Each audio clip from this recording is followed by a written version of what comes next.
আমি এখন দাঁড়িয়ে আছি পটুয়াখালী লতিফ সরকারি প্রাথমিক বিদ্যালয়ের ভোট কেন্দ্রে।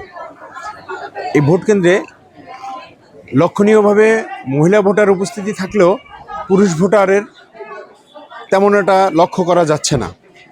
তবে এই ভোট কেন্দ্রে মোট ভোটার সংখ্যা ৮,২২৯ জন।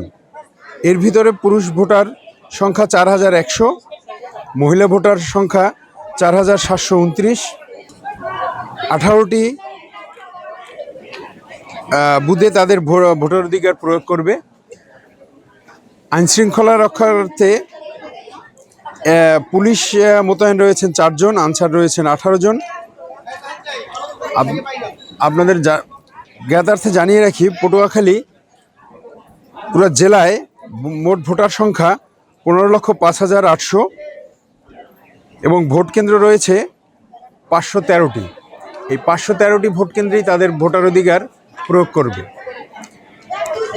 আইনশৃঙ্খলা পরিস্থিতির সম্বন্ধে যদি আমি কিছু আপনাদেরকে জানাতে চাই, তাহলে আইনশৃঙ্খলা স্বাভাবিক রয়েছেন। স্বচ্ছন্দে ভোটারেরা ভোট দিতে ভোট কেন্দ্রে আসতেছে এবং তারা নির্বিঘ্নে তাদের ভোটার অধিকার প্রয়োগ করতেছে। আমি নতুন কিছু ভোটারদের সাথে কথা বলে জানতে পেরেছি যে